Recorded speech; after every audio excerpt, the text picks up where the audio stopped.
Bismillah. Assalamualaikum warahmatullahi wabarakatuh. Innal hamdalillah nahmaduhu wa nasta'inuhu wa nastaghfiruh wa nastahdihi wa natubu ilaih. Asyhadu an la ilaha illallah wahdahu la syarika lah wa asyhadu anna Muhammadan abduhu wa rasuluh. Allahumma salli wa sallim wa barik wa an'im ala nabiyyina Muhammadin wa alihi wa sahbihi ajma'in wa ba'd. Pembahasan tentang prinsip-prinsip dasar dari ekonomi syariah kembali kepada namanya syariah. Syariah berarti jalan yang ditentukan oleh Allah dan Rasul-Nya dalam kehidupan manusia. Jalan yang ditentukan oleh Allah untuk menata, menuntun perbuatan manusia, termasuk di dalamnya aktivitas ekonomi, aktivitas memproduksi, aktivitas mendistribusikan, serta aktivitas konsumsi. Karena ini jalan yang Allah tentukan, tentu prinsip dasarnya adalah Rabbaniyatul Masdar. Sumber utamanya adalah dari Al-Quran dan Sunnah Nabi SAW, yang kemudian dijelaskan oleh para ulama mujtahid dari masa ke masa dalam bentuk hasil-hasil ijtihad mereka. Ini yang paling utama, fondasi dasar dari ekonomi Islam itu. Sumbernya bukan teori IQ, bukan teori Karl Marx, bukan teori-teori manusia yang membuat, tapi ketentuannya semuanya dari Allah Azza wa Jalla. Kalau ekonomi kapitalis itu yang membuat, kapital itu artinya modal, harta. Tentu yang membuat aturan yang punya harta atau yang tidak punya harta? Ya. Karena yang punya harta, kapital, maka dia yang membuat aturan. Kalau orang kaya yang membuat aturan, biasanya berpihak ke dirinya atau berpihak kepada orang di luarnya? Berpihak kepada sistem circle dari kapital itu, dari para pemegang modal itu, ya, dan itu akan menimbulkan banyak ketidakadilan, ya, dan itu akan menimbulkan gerakan para buruh yang mereka adalah orang-orang yang dimanfaatkan para pemegang modal, jasanya dimanfaatkan para pemegang modal. Sehingga semua aturan yang dibuat menguntungkan pemilik modal dan merugikan kaum buruh atau di luar para pemilik modal. Ya.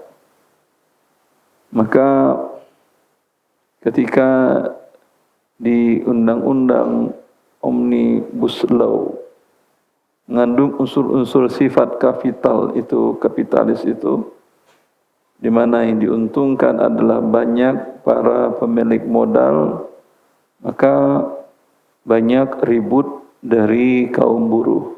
Dia akan selalu seperti itu.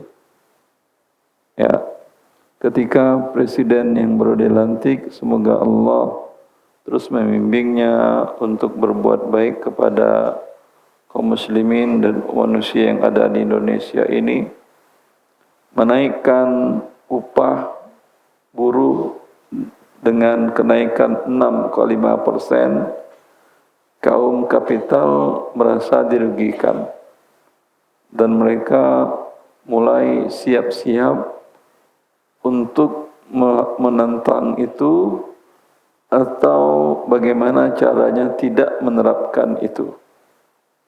Itu terus berkutat di seputar itu saja. Ya, ketika pemilik modal yang biasanya lebih berkuasa, dia akan selalu menguntungkan dia.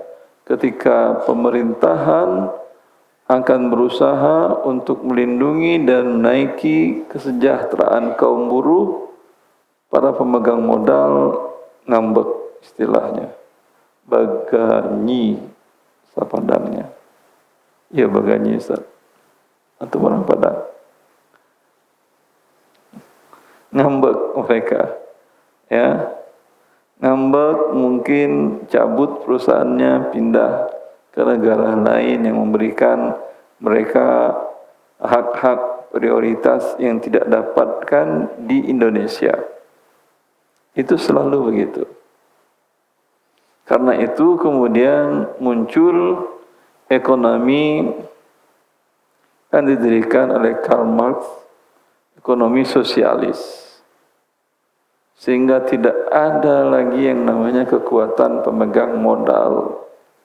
Semuanya sama di depan negara. Sehingga tidak diakui keberadaan harta milik pribadi. Semuanya milik negara, sosialis, sosial. Ya, itu ekonomi yang dibangun oleh sosialis seperti Uni Soviet, China, dan beberapa negara komunis lainnya. Indonesia tidak menentukan kebijakan sendiri. Mereka namakan ekonomi Indonesia ekonomi kerakyatan, seperti itu. Maksudnya apa? Wallahu a'lam.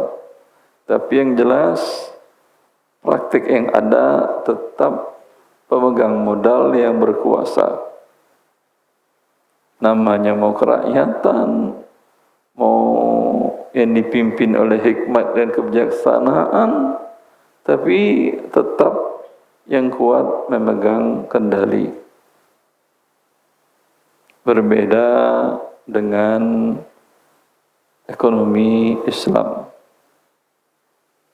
Karena sumbernya adalah aturan Allah Azza wa Jalla. Di hadapan Allah ada yang kuat, ada yang lemah. Siapa yang kuat di hadapan Allah? Tak ada. Ya, gunung batu kalau Allah turunkan Al-Quran, ara'aitahu khashi'an mutasaddi'an min khasyatillah.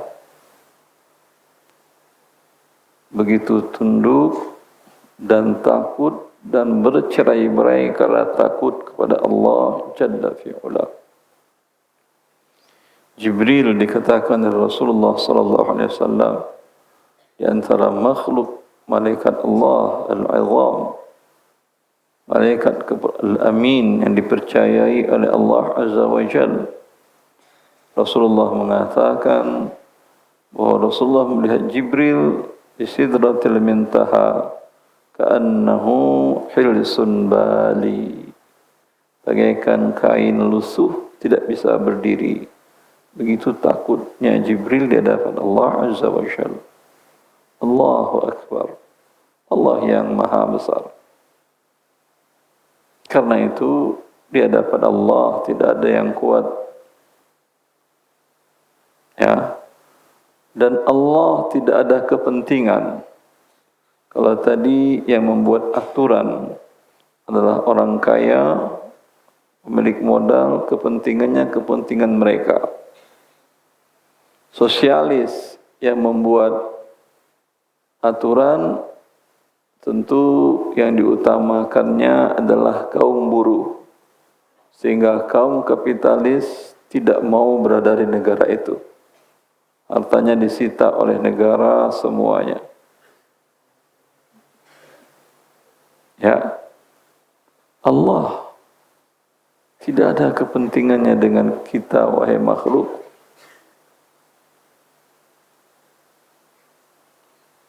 Au anna awwalakum wa akhirakum wa insakum wa jinnakum kanu ala atqa qalbi rajuli wahidin minkum ma zada dzalika fi mulki syai'a. Kalaulah manusia dan jin dari awal yang Allah ciptakan sampai akhirnya mereka semuanya dalam jiwa yang paling bertakwa di antara kalian, tidak akan bertambah kerajaan Allah, kekuasaan Allah. Dan sebaliknya, law kana awwalakum wa akhirakum wa insakum wa jinnakum kanu ala afjari qalbi rajuli wahidin minkum ma naqasa dzalika min mulki syai'a. Kalau semua hambaku, jin dan manusia, semuanya durhakanya dengan tingkat durhaka yang paling tinggi di antara kalian, seperti itu semuanya, tidak berkurang sedikit pun dari kebesaran dan kerajaan Allah Azza wa Jalla. Karena Allah tidak memiliki kepentingan apa-apa dengan kita. Ma uridu minkum min rizqi wa ma uridu an yut'imun. Allah tidak ingin menciptakan kita agar kita balas budi kepadanya, memberi makan, berizki. Tidak. Tetapi sebaliknya lah. Innallaha huwar razzaqu dzul quwwatil matin. Sesungguhnya Allah lah yang memberikan semua rezeki, yang maha kuat, kekuatannya tidak terhingga.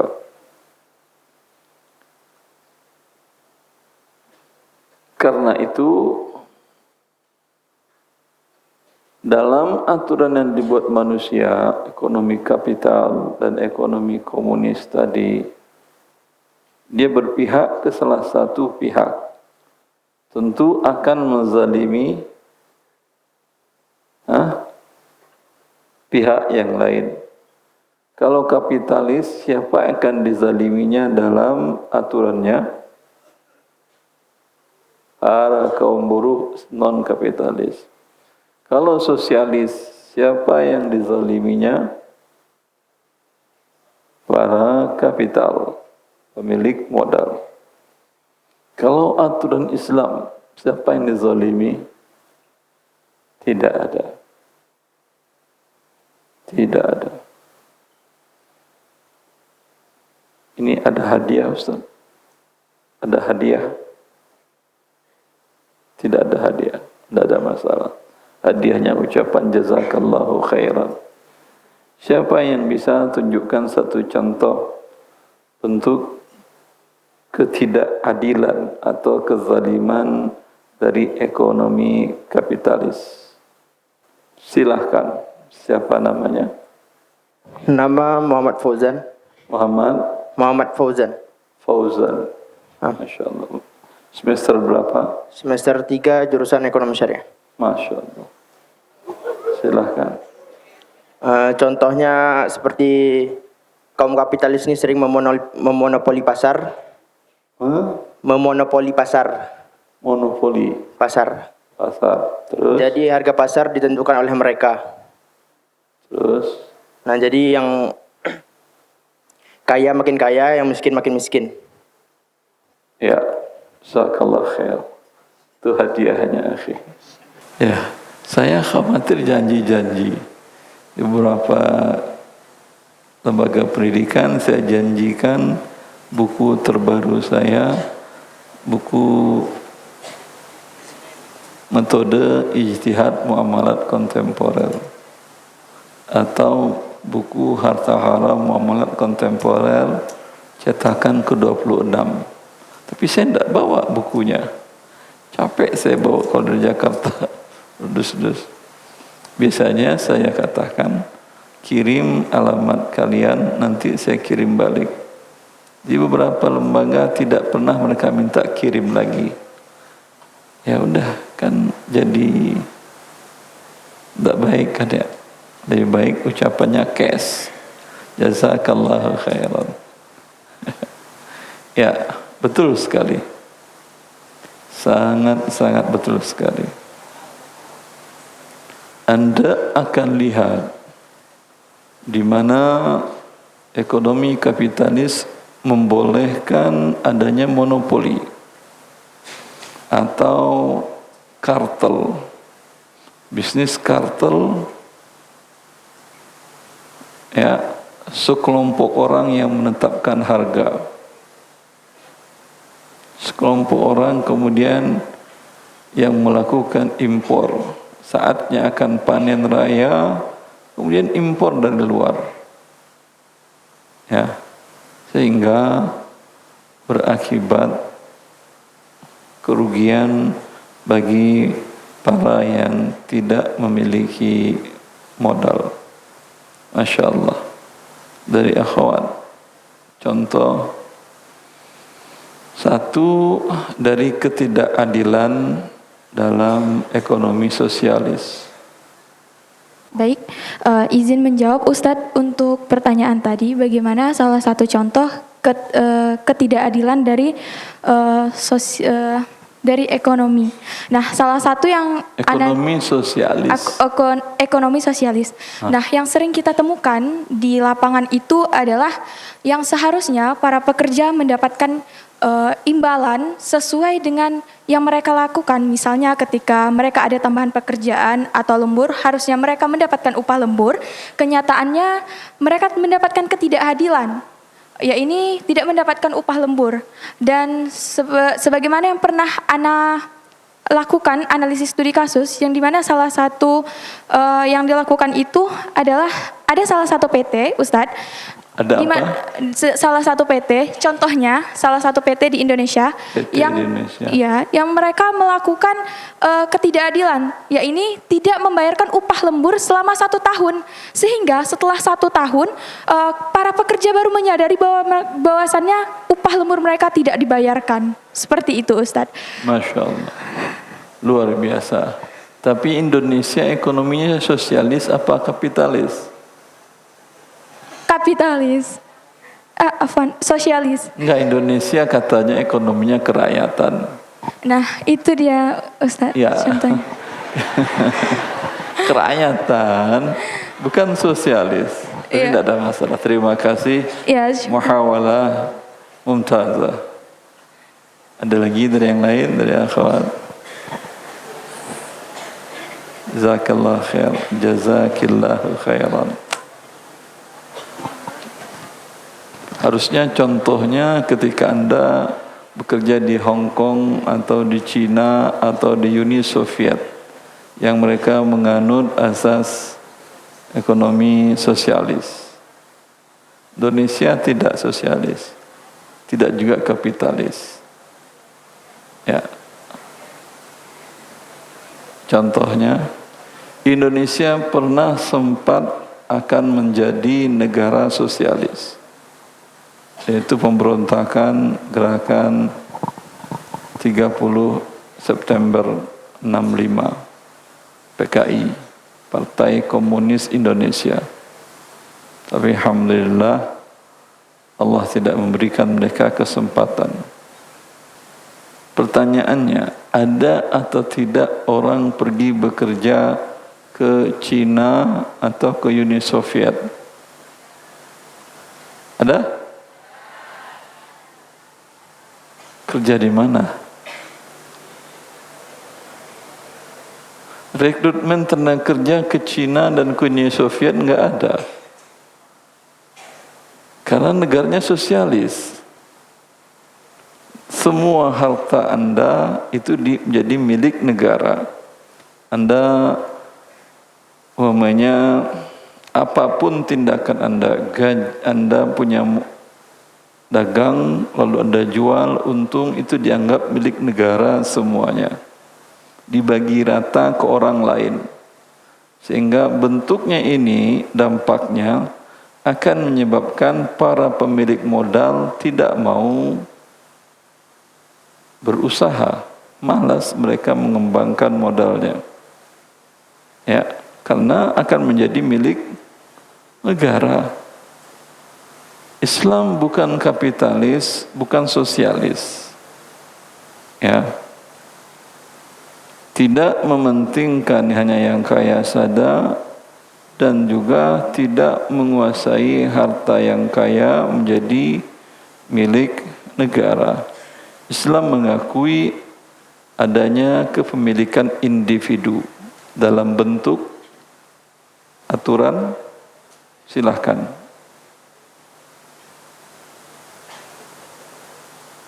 Islam mengakui adanya kepemilikan individu. Silahkan jawab. Tadi yang menjawab 2 orang, catat namanya ya. Ada panitia, nanti saya kirimkan buku. Dijual boleh, dibaca juga boleh. Yang penting hadiah dari saya buku. Catat nama dan alamat, saya kirimkan. Kalau ke kampus, tinggal catat nama dan alamat kampus. Nanti saya kirimkan ke kampus ini. Siapa yang mau catat? Catat siapa saja lah. Yang penting saya terima namanya lengkap. Siap. Lanjut. Siapa yang bisa?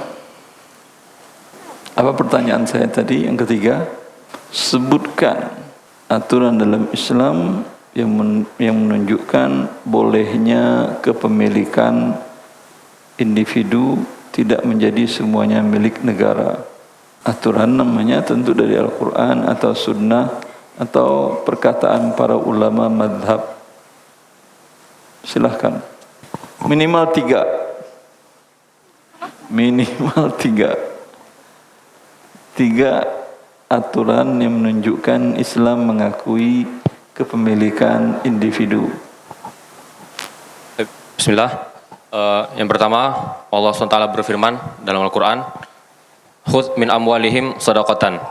Nah, ketika Allah SWT mewajibkan zakat, Allah perintahkan kepada walil amr untuk mengambil kepada para pemegang harta sebagian dari harta mereka, tanpa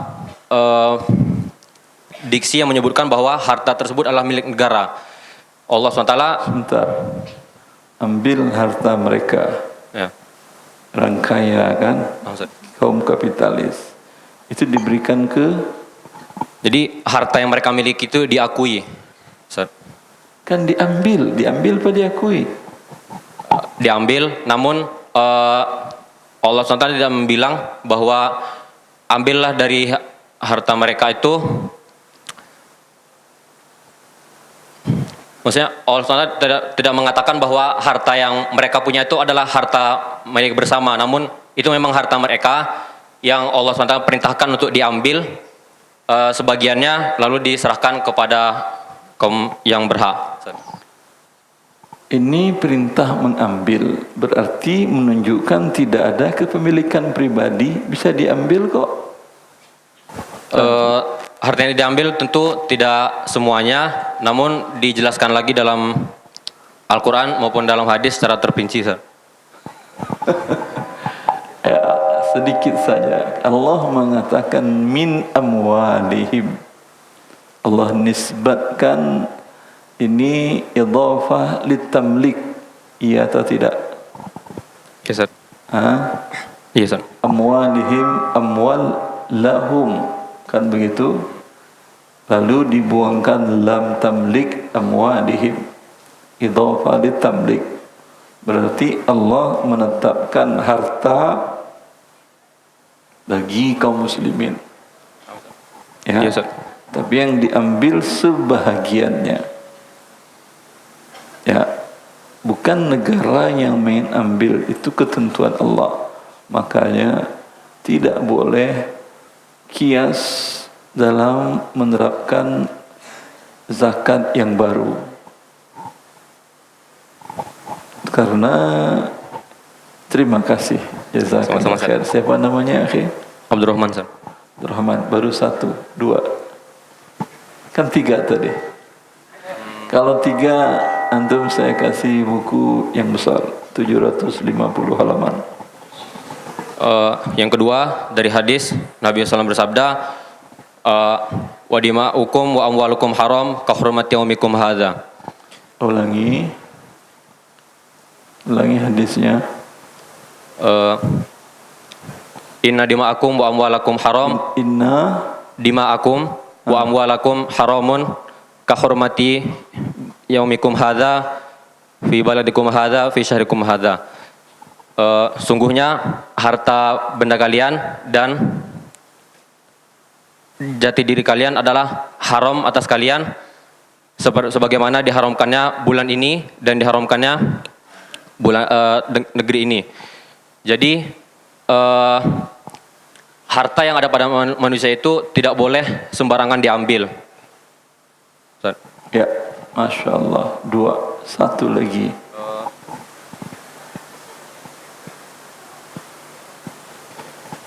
Kemudian Allah SWT berfirman dalam ayat Al-Quran, wasariqu wasariqah faqtu aydiyahuma jazaa'an bima kasaba nakala minallah, yaitu potonglah pencuri, potonglah tangan pencuri, laki-laki dan perempuan. Ya. Potonglah tangan seorang pencuri, baik dari laki-laki maupun wanita, jazaa'an bima kasaba nakala minallah. Yani sebagai balasan dari apa yang mereka perbuat dan juga sebagai hukuman dari Allah. Nah, pada ayat ini juga menegaskan bahwa harta yang dimiliki oleh orang lain itu tidak boleh dirampas oleh pihak lain maupun oleh orang lain tanpa ada hak yang jelas. Masya Allah, tapi antum bilang merampas. Allah bilang sariqah. Masa mencuri, San? Tidak boleh. Bedanya apa mencuri dengan merampas?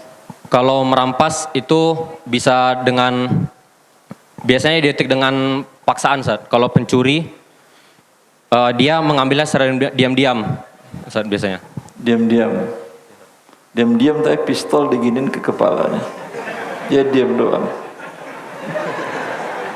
Itu merampas atau mencuri? Itu merampas, Sat, karena ada kekerasan, Sat. Tapi kan dia nggak teriak-teriak, dia diam-diam. Kekerasannya yaitu dalam bentuk psikis, Sat.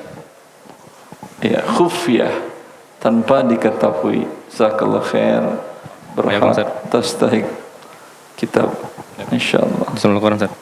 Sajil ismak inda lajnah. Allah barik fiik. Ya.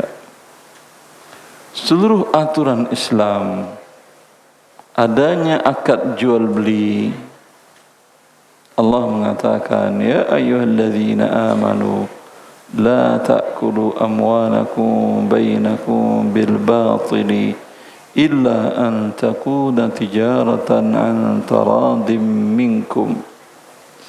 Wahai orang-orang yang beriman, janganlah sebahagian kalian memakan harta sebagian lain kecuali dengan cara perniagaan. Perniagaan ada imbal balik. Anda menyerahkan uang, dia menyerahkan barang. Anda menyerahkan barang, dia menyerahkan jasa. Ada imbal balik. Kemudian imbal balik saja, dikasihnya ini, ambil Ustaz, 1 triliun. Ridho? Ridho antum enggak? 1 triliun. Ridho, ya alhamdulillah, saya orang terkaya. 1 handphone bisa dijual 1 triliun. Duit antum banyak berarti, Masya Allah. Berkai, Masya Allah. Ya. Dia tidak ridho, cuman di hadapan Anda pura-pura ridho. Uang 1 miliar aja tidak ada, apalagi 1 triliun. Ya. Maka ini dalam Islam tidak dibolehkan, menunjukkan bahwa jual beli harus ada imbalan. Bila harta Anda diambil tanpa imbalan, seperti penegakan denda kedisiplinan.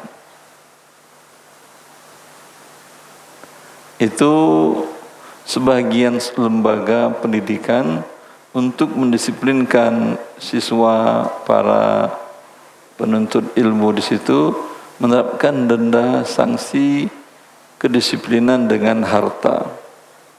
Terlambat masuk, bayar 5.000, didenda 5.000. Terlambat datang hari pertama libur, 1 sak semen. Tambah 10 batu bata. Plus 1 kilo pasir. Ya. Ini imbalannya apa? Apa imbalannya? Ada imbalan. Diambil dari Anda 10.000 tadi. Ada imbalannya? Hah? Tidak ada. Atau beberapa orang bersepakat. Alhamdulillah kita bersepakat. Sesama kita saja kita komitmen untuk salat subuh di saf depan di masjid. Agar komitmen kita ini berjalan lancar dengan baik, maka yang salat subuh tidak di depan saf depan, dia membayar, dia berderma, dia berdonasi sebanyak 5.000 rupiah.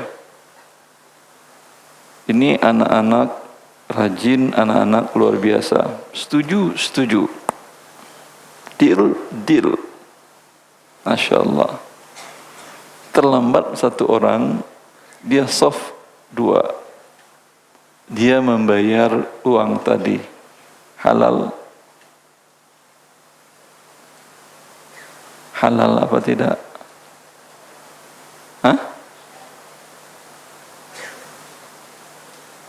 Halal atau tidak?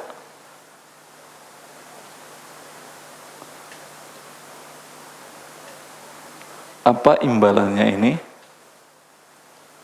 Ada imbalannya kah? Tidak ada kan ya? Karena tidak ada, masuk dalam larangan Allah. La ta'kulu amwalakum bainakum bil batil. Jangan sebagian kalian memakan harta sebagian yang lain dengan cara yang batil. Yang tidak batil perniagaan, ada imbal balik. Ada imbal balik. Sekarang tidak ada imbal balik. Hanya satu yang keluar, yang lain tidak.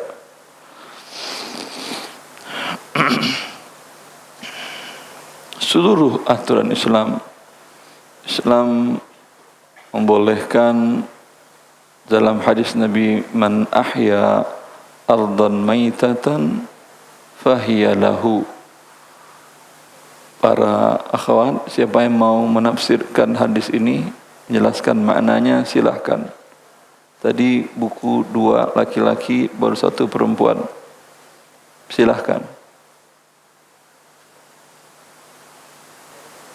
Tidak ada, ya udah saya tarik lagi buku saya. Siapa yang menghidupkan tanah mati, tanah tak bertuan, itu dia berhak memilikinya. Menunjukkan Islam membolehkan kepemilikan tanah dan lahan. Bukan Undang-Undang nomor 33, tanah, air, laut, udara, hutan adalah milik negara. Enggak. Nabi mengatakan, fahiyalahu fahuwa ahaqqu bihi. Anda selagi tidak membuat mudarat kepada orang lain. Kalau Anda buka lahan di daerah curah hujan tinggi dan kemiringannya tinggi, ya, Anda buka lahan di situ rumah panorama atau apa, ini akan menyebabkan longsor. Ini tidak boleh. akan memudaratkan orang lain. Ya, tapi Anda buka di lahan bukan air sumber resapan, bukan daerah resapan air, ya, aman. Anda buka, Anda urus perizinannya, boleh menjadi milik Anda. Ini menunjukkan dalam Islam bahwa diakui kepemilikan. Ya, seperti itu. Maka ketika negara membutuhkan harta-harta tersebut, mereka tidak boleh mengambilnya semena-mena. Harus memberikan penggantian. Apa namanya?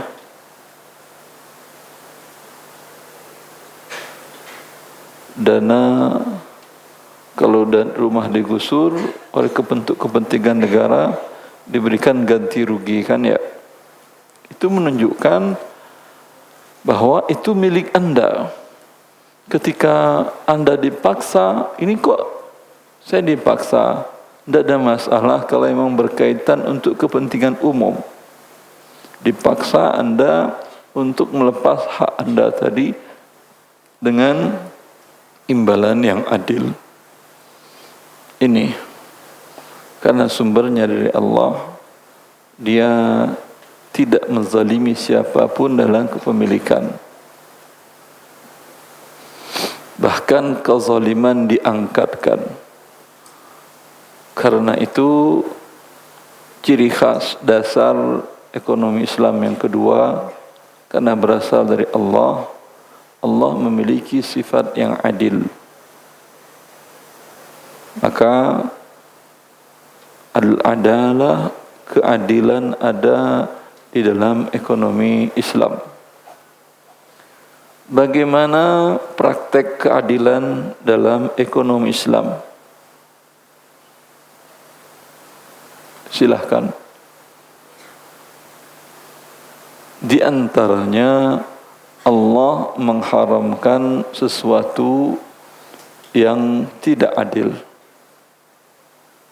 Allah mengharamkan, Allah dan Rasulnya mengharamkan jual beli najis. Jelas? Najis, kalau setiap hari ada orang buang najis, kotoran BAB besar dia sekeluarga, taruh di kantong, ditaruh depan rumah Anda, gimana? Zalim apa tidak? Sekarang bukan ngasih itu saja, minta fee lagi. Ya, sudahlah Anda dikasih tiap pagi 3,5 kilo on. Jadi minta fee, kata dia 1 kilonya 5.000 kali 3, 17.500 bayar. Ya, karena itu Islam mengharamkan jual beli najis. Najis tidak ada nilainya. Tidak ada nilainya. Ya. Di negara yang tidak, ekonominya tidak berlandaskan Islam, najis biasa diperjualbelikan. Babi najis apa tidak? Anjing dan seluruh yang najis. Ular, darah ular mereka jual dan mahal. Kepala kera, ada jenis makanan mahal di Cina itu, kera, batok kepalanya dibuka, lalu dikasih bumbu makan otaknya. Oh, itu mahal. Ya. Ini bukan berdampak kerusakan sampai di situ. Ini kerusakannya sesuatu yang tidak berhak dapat imbalan, diberi imbalan, sehingga keberadaan uang akan berkurang atau tetap? Berkurang atau tetap? Berkurang peredarannya.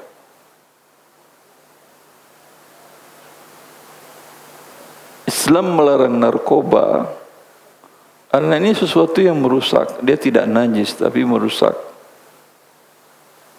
Bila untuk mendapatkan narkoba itu dengan harga yang mahal sekali, uang umpamanya yang beredar di sekolah ini per hari berapa juta, Ustaz? Transaksi yang beredar di sekolah bulanan 3 M-an. Uang yang masuk ke sekolah atau yang beredar sesama yang masuk transaksi mereka dengan kantin, dengan beli buku, beli segala macam, 3 miliar ada. Anggap 3 miliar. 3 miliar. Bila ada mahasiswa yang transaksi narkoba, untuk satu linting itu kayak gimana? Satu linting kecil, sekali rokok hisap ganja itu, harganya tidak dapat 1 juta. Berapa harganya? Jangan jawab pengalaman Anda berarti. Enggak dapat 1 juta harganya. Bila sebagian besar uang masuk ke sini, sehingga uang yang beredar untuk yang berguna tadi stuck, kering. Itu kondisi Indonesia sekarang. Uang yang beredar ya tidak menunjukkan ekonomi Indonesia. Sehingga ekonomi stuck. Orang menahan diri untuk belanja. Kalau orang menahan diri untuk belanja, mereka khawatir akan ada ini dalam pemerintahan baru. Biasa namanya pemerintahan transisi. Itu kalau belum lewat 1 tahun, kondisi ekonomi biasanya bermasalah. Orang wait and see. Tunggu dan lihat apa yang terjadi. Mereka tidak sembarangan untuk menanam modal segala macam. Terlanjur menanam modal, ternyata ekonomi tidak stabil, politik tidak stabil, hancur bisnis mereka. Ya, itu menyebabkan uang sedikit beredar, maka tingkat distribusi barang akan menjadi sedikit karena konsumtif orang menahan uang untuk belanja. Jelas? Maka perusahaan-perusahaan akan mem-PHK-kan karyawannya, sebagian karyawannya atau keseluruhan, karena otomatis mereka harus mengurangi tenaga kerja dan biaya operasional karena sedikitnya terserapnya produk. Jelas? Karena itu juga Allah mengharamkan tabdzir. Wala tubadzir tabzira. Jangan kalian berbuat tabzir, membelanjakan harta untuk yang haram walaupun sedikit. Karena yang dirusaknya adalah ekonomi secara makro, keseluruhan. Bukan hanya 2 orang yang bertransaksi ini. Seluruh kerusakan ekonomi itu, dia efeknya domino. Akan menjalar kepada semua kehidupan manusia. Maka dosa besar dalam ekonomi itu adalah riba. Itu efeknya bukan sekedar pelaku transaksi riba, berefek kepada inflasi, turunnya daya beli masyarakat, turunnya daya beli uang yang dimiliki masyarakat. Kalau sudah inflasi, tentu hancur lebur ekonomi negara tersebut, tidak stabil ekonominya. Akan banyak kezaliman demi kezaliman. Seluruh larangan dalam Islam mengharamkan menjual najis, menjual khamar, ya. Produksi khamar di negara Amerika itu gila-gilaan, tinggi.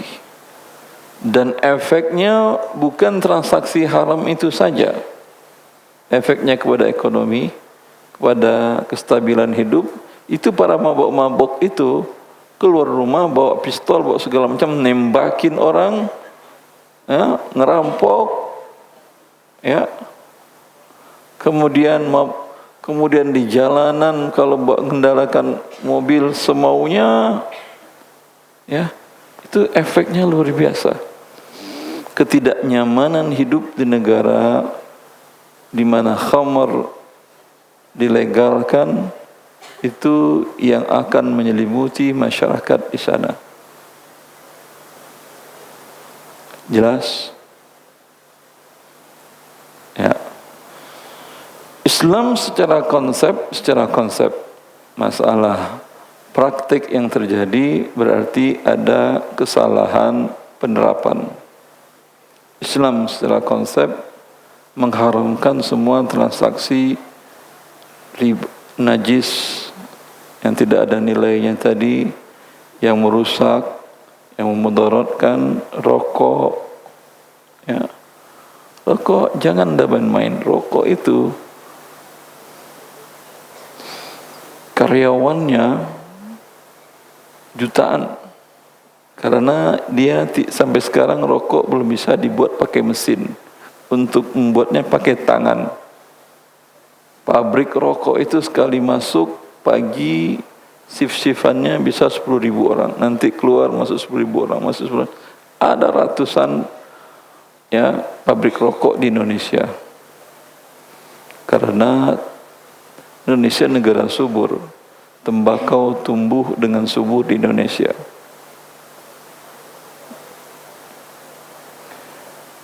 Uang untuk rokok itu, kerusakan yang diakibatkannya lebih besar dampaknya daripada, ya, manfaatnya memberi makan para karyawan tadi. Biasanya alasan mereka rokok kok diharamkan, kalau diharamkan mati tenaga kerja, banyak yang PHK. Kerusakannya lebih besar daripada pendapatannya. Dalam satu batang rokok itu memiliki nikotin, ya, yang kalau nikotinnya itu diambil khusus, disuntik ke pembuluh darah Anda, nadi, belum nikotinnya habis, keburu mati Anda, membeku darah. Ya, lalu orang, kakek saya merokok nggak mati-mati Ustaz. Cobalah suntikkan, kek biar mantap dia suntik. Oke, nikotin. Nah, seperti itu. Ya. Sekarang kan tertulis di rokok itu rokok membunuhmu. Tapi sekarang disediakan tempat khusus merokok, berarti itu tempat bunuh diri. Subhanallah. Tempat-tempat umum disediakan tempat bunuh diri. Boleh menyediakan tempat bunuh diri? Boleh nggak boleh itu terjadi. Nggak tahu kita yang membuat undang-undangnya, semoga Allah berikan hidayah kepada mereka. Ya. Harusnya memang, karena itu para ulama Islam semenjak rokok itu muncul di budaya kaum muslimin yang dibawa dari Meksiko pada abad ke-10 Hijriah. Itu muncul karena orang-orang Islam di Andalus, di Spanyol, mereka dijadikan budak dan dikirim mereka ke Meksiko. Ya, Columbus. Di dalam Columbus itu banyak para budak dari kaum muslimin. Ya. Tapi qadarullah, Islam tidak berkembang di Meksiko. Banyak artikel yang menulis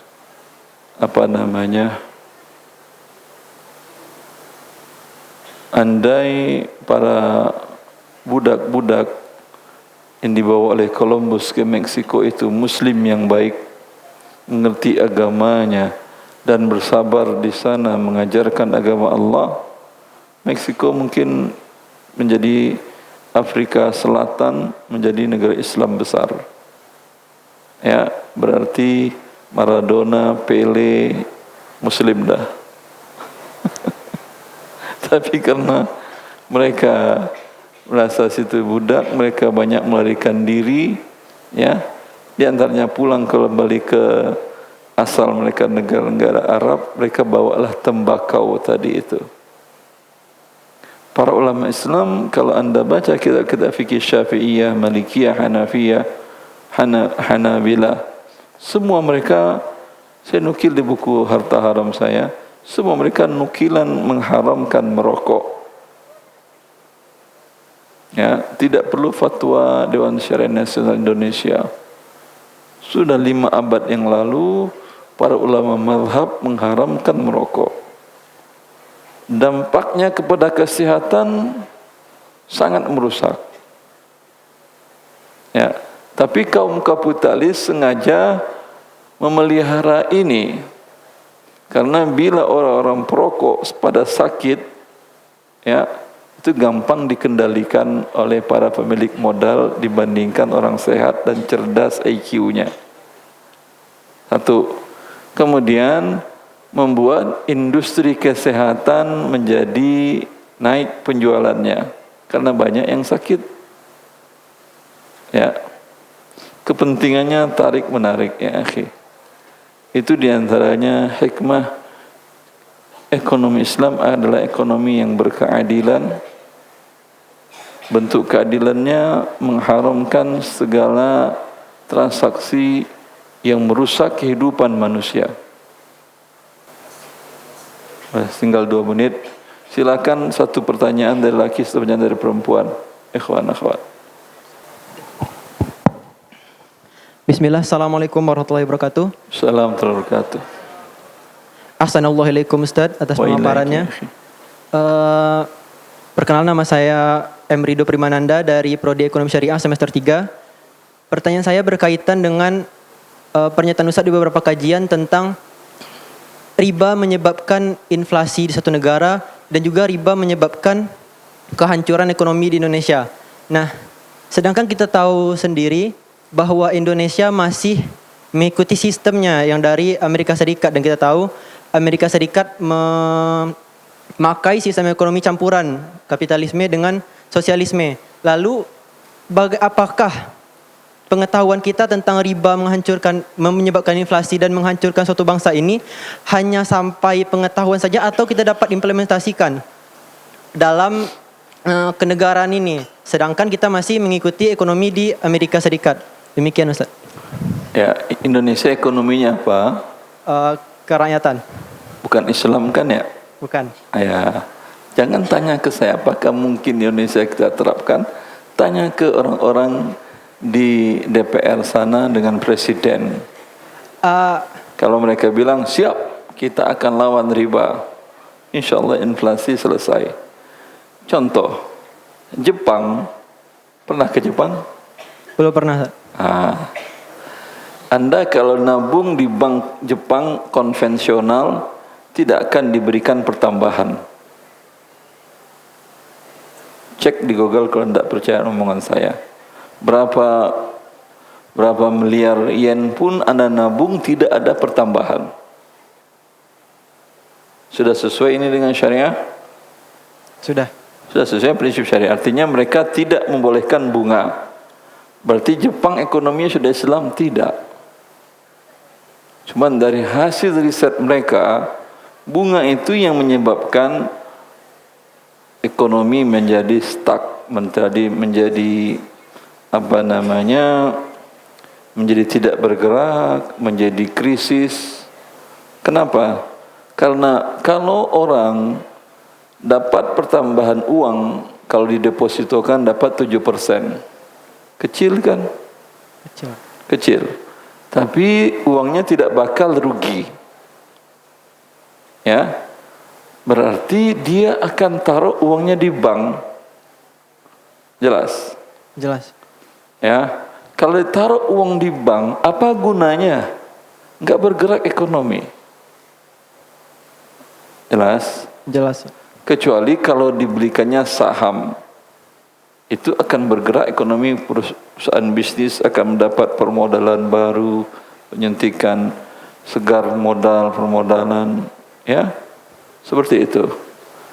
Tapi kalau ditaruh dalam saham, mungkin naik, tapi juga mungkin turun. Dia nggak mau itu, ya, sehingga uangnya tidak ikut andil dalam usaha dan bisnis. Kalau tidak ikut andil usaha dan bisnis, rusak nggak ekonomi? Rusak, terlalu banyak uang di bank. Itu juga bank, kalau terlalu banyak orang nyimpan uang di bank, bank itu juga tidak menjadi efektif, menjadi merusak ekonomi.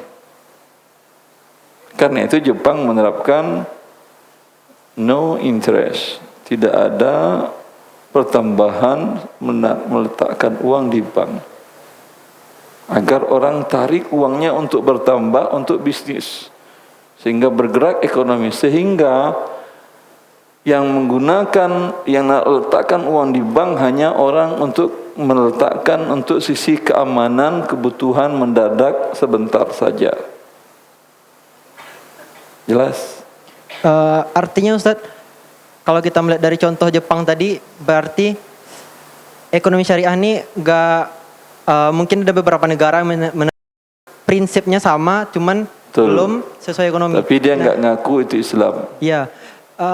Lalu Ustadz, berarti apakah kita sebagai warga negara Indonesia tidak dapat mengimplementasikan pelajaran yang kita pelajari di fakultas di agama Islam ini, yang kita pelajari terhadap ekonomi di satu bangsa tersebut? Apakah kita memang cuma hanya menunggu dari presiden, dari DPR dan lainnya, Ustaz? Tidak bisa kok. Tadi kan Anda mengatakan bagaimana Indonesia agar tidak inflasi. Kalau inflasi itu urusannya skala makro. Tapi kalau ekonomi makro, semua kita memberikan andil untuk menjadikan kerusakan dan tidak tadi. Jelas? Jelas. Allah ya barik fiik. Baik, barakallahu fikum.